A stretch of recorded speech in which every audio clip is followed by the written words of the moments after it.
कर लेते हैं। अंतर्राष्ट्रीय परमाणु ऊर्जा प्रमुख एजेंसी का दावा है इजराइल और ईरान के बीच सैन्य तनाव पर दावा किया गया है। न्यूक्लियर रेडिएशन का खतरा मंडरा रहा है, ये दावा किया गया है ANEA की ओर से कि जिस तरीके से इजराइल की ओर से ईरान की न्यूक्लियर साइट्स को टारगेट करते हुए हमले किए गए, इसके बाद न्यूक्लियर रेडिएशन का जो खतरा है वो यहाँ पर मंडरा रहा है। हालांकि तनाव दिन प्रतिदिन यहाँ पे बढ़ता ही जा रहा है, हमले एक के बाद एक होते चले जा रहे हैं। ईरान की ओर से भी हमले हो रहे हैं, वहीं दूसरी ओर इजराइल की ओर से भी ईरान के अलग अलग हिस्सों को टारगेट करते हुए हमले किए जा रहे हैं और इसी वजह से न्यूक्लियर रेडिएशन का खतरा भी जो है लगातार बढ़ता ही जा रहा है।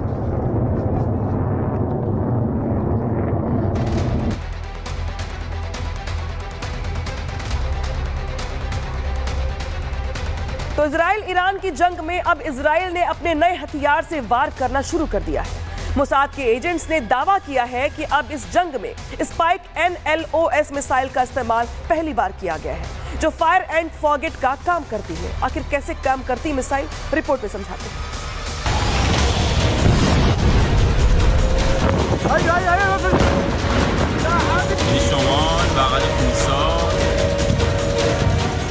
ईरान और इजराइल की ये जंग लगातार घातक होती जा रही है।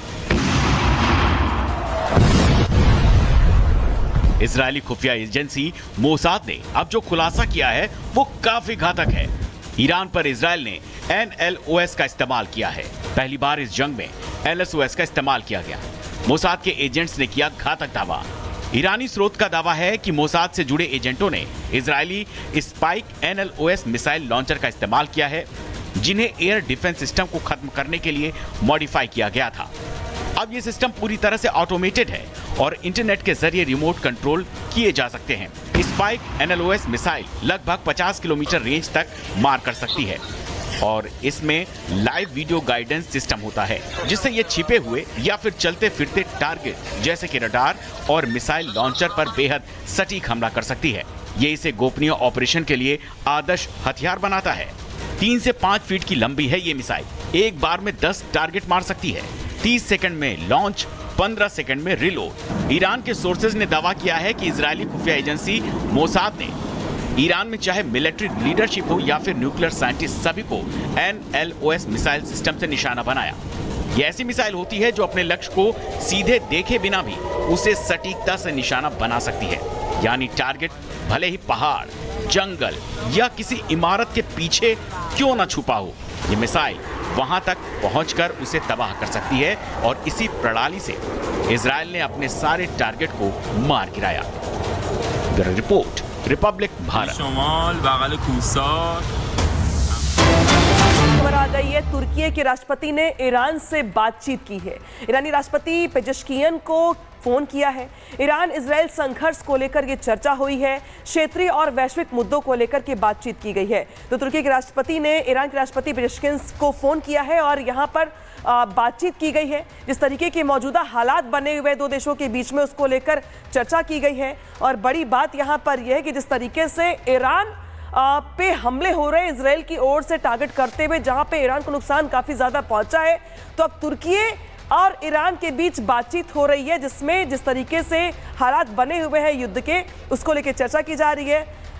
साथ ही यहां पर कई अहम मुद्दों को लेकर के चर्चा संभव। तो इजराइल के ताबड़तोड़ प्रहार से अगर बात की जाए तो ईरान में जिस तरीके से हलचल मची हुई है, ईरान के कई इलाके ऐसे हैं जहां पर इजराइल की ओर से हमला किया गया है। ईरान में भागम भाग की स्थिति बनी हुई है। एक तरफ ईरान के नागरिक शहर खाली कर रहे हैं, तो वहीं अब ईरान के सर्वोच्च नेता खामनेई के भी देश छोड़कर भागने की जुड़ी खबरें निकल के सामने आ रही हैं। ईरान के इकलौते अड़ियल नेता के किसी भी देश में शरण लेने की खबर का क्या होगा, ईरान पे असर, इस रिपोर्ट के जरिए समझाते हैं।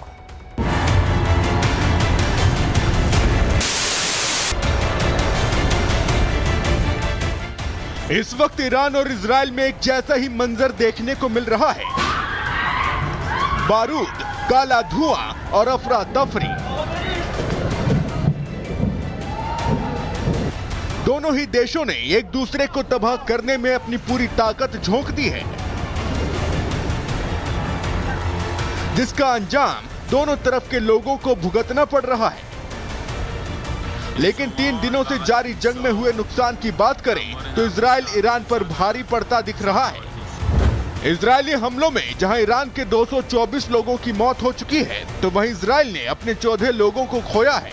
जबकि घायलों की बात करें तो ईरान के 1280 लोग घायल हुए हैं, तो वहीं इजराइल के 380 लोग जख्मी हैं।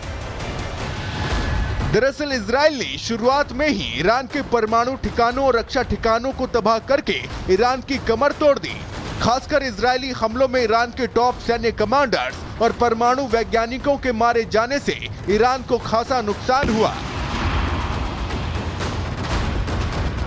जबकि पहले से की गई तैयारी के मद्देनजर इजराइल ज्यादा नुकसान उठाने से बच गया, जिसका अंतर अब ईरान में बढ़ते खौफ के तौर पर देखा जा रहा है। लेकिन जिस खतरे ने ईरान की नींद उड़ा दी है, वो है ईरान पर इजराइल और उसके दोस्त अमेरिका का कस्ता शिकंजा।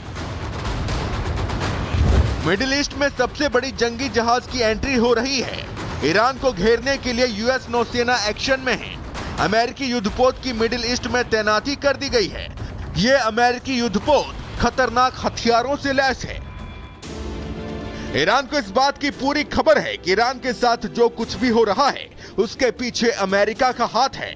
ऐसे में ईरान इजराइल के बीच जारी जंग में यूएस युद्धपोत की एंट्री ने ईरान का डर बढ़ा दिया है।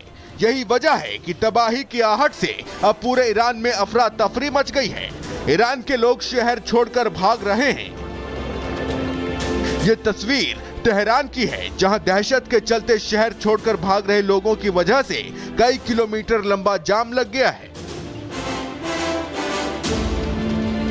लेकिन यह तो सिर्फ झांकी है। इजराइल और अमेरिका के कस्ते शिकंजे ने ईरान को इस कदर डराया है कि अब ईरान के सर्वोच्च नेता अली खामनेई ही मैदान छोड़कर भागने की तैयारी में हैं। ईरान की मीडिया के हवाले से बड़ा खुलासा हुआ है। अली खामनेई देश छोड़कर भागने की तैयारी कर रहे हैं। खामनेई परिवार के साथ रूस में शरण ले सकते हैं। रूस के साथ खामनेई के वफादार संपर्क में हैं।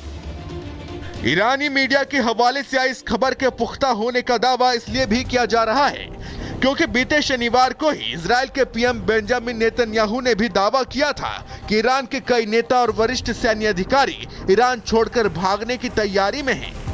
पीएम नेतन्याहू ने दावा किया था कि ईरानी नेताओं और सैन्य अफसरों ने बाकायदा अपने बैग की पैकिंग शुरू कर दी है। ऐसे में अगर ईरान के सर्वोच्च नेता को लेकर ईरानी मीडिया में किया जा रहा दावा सच निकला, तो तय है कि ईरान में निजाम बदलेगा और मिडिल ईस्ट में शांति कायम होगी, वरना ईरान अगला गाजा बनेगा। Bureau report, Republic Bharat. वहीं ईरान और इजराइल दोनों ही देश तकरीबन 2000 किलोमीटर दूर हैं। दोनों की सीमा भी एक दूसरे से नहीं मिलती हैं। ऐसे में मिसाइलों और फाइटर जेट्स के जरिए मिडिल ईस्ट के इस वॉर फ्रंट में जंगी इंतजाम लगातार जारी हैं। लेकिन इजराइल के इस पूरे